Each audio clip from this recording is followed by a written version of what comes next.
Good morning, class 7.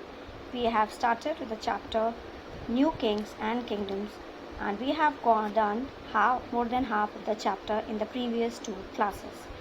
So, we have talked about how these kingdoms came into the existence.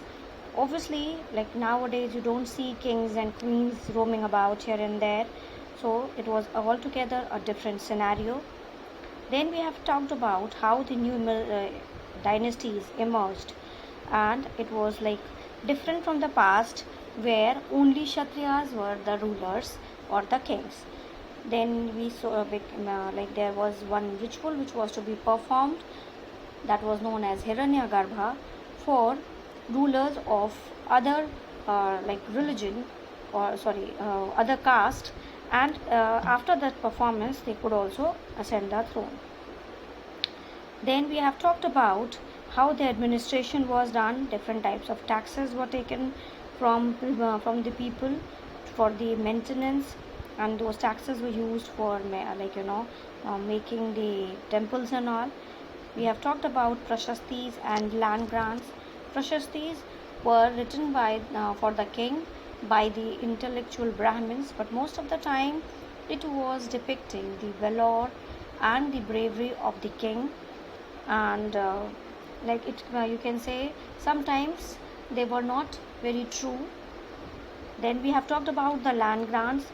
It was these copper plates were kept with the seal of the empire or the king, so that was a proof that this particular land was given for particular purpose. Then we have talked about the warfare, and which was done obviously for the wealth, and so people since people these rulers kept their spend lot of things on these temples, so the rulers, if they attacked the neighboring territories, then they attacked these temples. And Sultan Mahmud Ghazni, who plundered the country, and especially the temples, and one of the most important temple which was plundered by him was Somnath Temple of Gujarat. He left behind his Afghan you can say associate, who just to know about how the people were living, and for this Al-Biruni, what he did was he had written a book known as Kitabul Hind, where he has taken in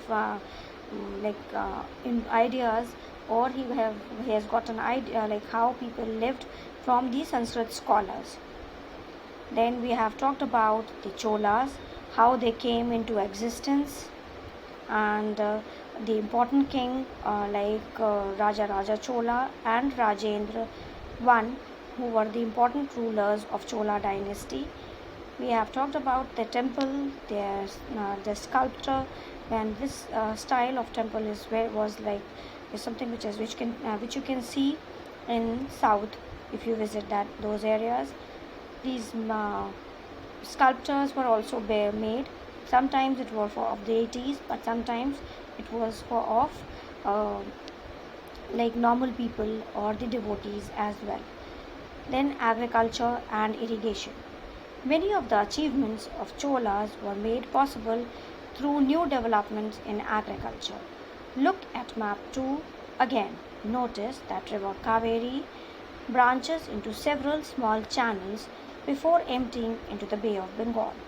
These channels overflow frequently, depositing fertile soil on their banks.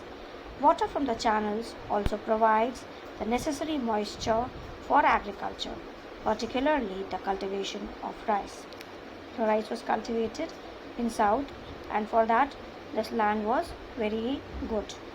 Although agriculture had developed earlier in other parts of Tamil Nadu, it was only from the 5th or 6th century that this area was opened up for large-scale cultivation. Forests had to be cleared in some regions. Land had to be leveled in other areas. In the Delta region, embankments had to be built to prevent flooding, and canals had to be constructed to carry water to fields. In many areas, two crops were grown in a year. In many cases, it was necessary to water crops artificially. A variety of methods were used for irrigation. In some areas, wells were dug. In other small places, huge tanks were constructed to collect rainwater.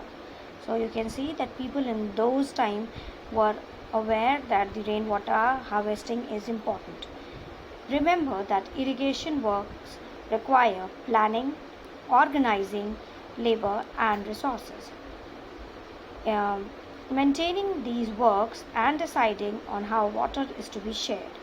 Most of the new rulers, as well as people living in villages, took an active interest in these activities.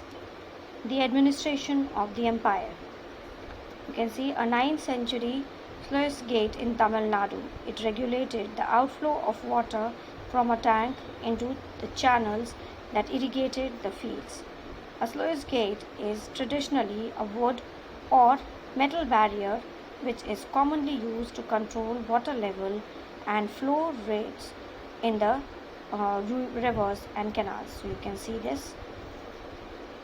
The administration of the empire. How was the administration organized? Settlements of peasants known as Ur became prosperous with the spread of irrigation agriculture. Groups of such villages formed larger unit called Nadu. So the smallest unit was Ur. A larger unit when the group of these peasants were formed, that new larger unit was known as Nadu. The village council and the Nadu performed several administrative functions including dispensing justice and collecting taxes. So what they did was they delivered the justice and they collected taxes. Rich peasants of the Vellala caste exercised considerable control over the affairs of the Nadu under the supervision of the central Chola government. So centrally Chola government was ruling, but then these Vellala caste people, they had control over the affairs of Nadu. The Chola king gave some rich landowners titles like Muvendilin, a Velan or peasant serving 3 kings. Arayar, etc. are markers of respect and entrusted them with important offices of the state at center. So these titles were given to these landowners by the Chola king. Types of land. There were different types of land. Chola inscription mentions several categories of land. Velangvaigai, that is land of non-Brahmin peasant proprietors. Brahmadeya, that was the land which was gifted to Brahmin. Brahmadeya, so from the name we can make out. Shalabhoga, that is land for the maintenance of a school. Devdana or Tirumna Motokanai, land gifted to temples. Then Palichandam, that is land donated to Jain institutions. So you can see that there are 5 types of land grants. We have seen that Brahmins often received land grants or Brahmadeya. As a result, large number of Brahmin settlement emerged in the Kaveri valley as in other parts of South India. Each Brahmadeya was looked after by an assembly or sabha of prominent Brahmin landlords. These assemblies worked very efficiently. Their decisions were recorded in detail in inscription, often on the stone walls of temples. Associations of traders known as nagarams also occasionally performed administrative functions in towns. Inscriptions from Uttaramerur in Cheringput district, Tamil Nadu, provide detail of the way in which the Sabha was organized. The Sabha had separate committees to look after irrigation works, gardens, temples, etc. So this work was done by Sabha. That is the gardens, temples, and Sabha. So you can see that Brahmadeya, that was the land which was gifted to Brahmins. It was looked after by a Brahmin landholder or the landlord, and there were assembly who worked efficiently. Their decisions, whatever decisions they took, that was maintained in the form of inscription on the stone walls of the temples. That is, it was written on the walls of the temples. And association of traders, which was known as Nagaram, they sometimes performed administrative functions. Inscription from Uttaramerur in Chingalpur district, Tamil Nadu, provide details of the way in which the Sabha was organized. The Sabha had separate committees to look after irrigation work.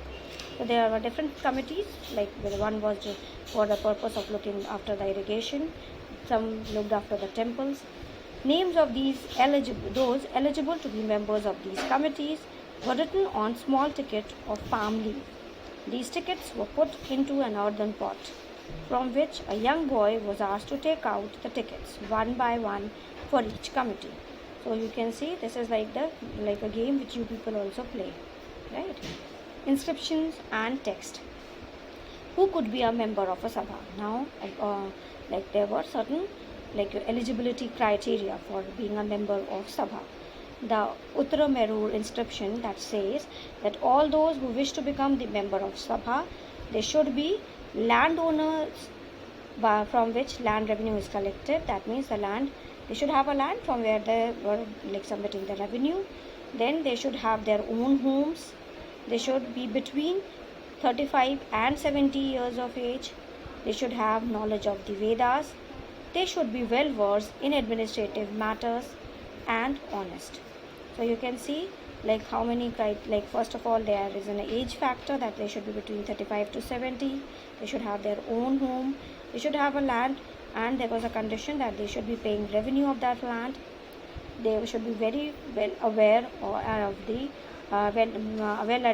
adversed or well aware of the administration matters. They should be honest. They should have thorough knowledge of Vedas. If anyone has been a member of committee in the last 3 years, he cannot become a member of another committee. So, if he has been continuously, one person cannot be member of one committee and then another in that way. Anyone who has not submitted his account and those of his relatives cannot contest the election. So that means the role of the relatives was also important. While inscriptions tells us about kings and powerful men, here is an excerpt from the Periyapuram, a 12th century Tamil work which informs us about the lives of ordinary men and women. On the outskirts of Adamur was a small hamlet of Polairas, that is a name used for social group considered outcast by Brahmins and Vilalas, studded with small huts under old thatched and inhabited by agrarian laborers, those who are working in the agricultural fields, engaged in menial occupation. In the threshold of the huts, covered with strips of leather, little chickens move about in groups. Dark children who wore bracelets of black iron were prancing about carrying little puppies. In the shade of the Maradu, that is Arjuna tree, a female laborer put her baby to sleep on a sheet of leather. There were mango trees from which drums were hanging, and under the coconut palms, in little hollows on the ground, tiny headed bitches lay after whelping. The red-crested cocks crowed before dawn, calling the brownie pollard to their day's work, and by day, under the shade of the kanji tree, spread the voice of the wavy-haired Polari women singing as they were husking paddy. So this is a scenario which has been presented at how these outcasts were living. China under the Tang dynasty. Simultaneously, we will talk about what was happening when, in India and across the world. In China, an empire was established under the Tang dynasty, which remained in power for about 300 years, from the 7th to the 10th centuries. Its capital, Xi'an, was one of the largest cities in the world, visited by Turks, Iranians, Indians, Japanese, and Koreans. The Tang Empire was administered by a bureaucracy recruited through an examination. That is what happens today. Bureaucracy is the post of, now we call them IAS officers. So these posts come under bureaucracy, which was open to all who wished to appear for it. This system of selecting officials remained in place with some changes till 1911. So this was continued till 1911 with minor changes. Children, I will be sending you the question answers. You may complete your work, and please do read the chapter, underline the important things, and be at home.